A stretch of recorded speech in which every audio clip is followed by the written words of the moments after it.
Hi, it's Tara. Quick show of hands. Have you ever wanted to quit something that once mattered to you? Yeah, a job, a relationship, a degree, a goal you were genuinely excited about. Here's another question. Have you ever quit, felt relief, and then found yourself in a new environment with the same doubts, the same pressure, the same exhaustion? It was a different place, but same feeling. Different person, same feeling. That's not coincidence. That's a pattern. And here's the part that most people miss. Patterns feel personal, but they're often environmental. So here's the loop I see over and over. Pressure builds, energy drops, doubt creeps in, and the conclusion becomes, this isn't for me. Now, before you quit, before you assume you chose wrong, there's one question worth asking. Not to force yourself to stay, but to make sure you're not repeating a pattern. So here's how the quitting pattern works. You override your limits, you tolerate more than you should, you tell yourself to push through. Does that sound familiar? And at first, it looks like resilience. But resilience without boundaries becomes self-override. And you all know that. You feel that. That's why you're here. Your system will signal to you through fatigue, through irritability, feeling disconnected, a lot of self-doubt. And instead of asking what needs to change, I know you ask, what's wrong with me? So you leave.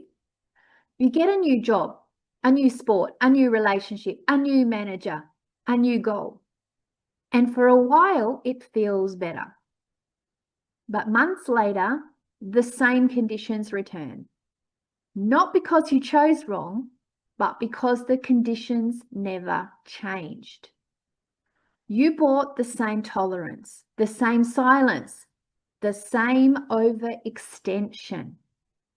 Burnout doesn't always signal leave, right? Unhappiness doesn't always signal leave. Sometimes it signals renegotiate. So here's the pattern interrupt. The one question people mostly skip is, if this was structured differently, would I still want to be here? Notice I didn't ask what's wrong with me or why can't I handle it? Okay, but I asked what conditions would allow me to stay, to work, to love, to grow at my best, safely and sustainably. Now, that shifts the lens from identity to environment, from self-blame to self-leadership. Capability doesn't disappear under pressure. It gets buried underneath those unsustainable conditions. So what does renegotiating look like? What does it sound like? Most people believe it's dramatic, it's loud, it's difficult, it's confronting. Renegotiating isn't dramatic. It could look like fewer hours instead of more effort, clearer priorities instead of constant urgency, defined boundaries instead of silent over-giving. It might sound like, I can do this, but not like this. That's not weakness. That's pattern interruption. Remember, stability comes before expansion.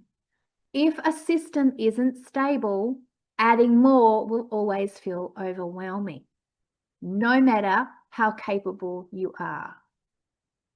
So most people think quitting is strength, and sometimes it is.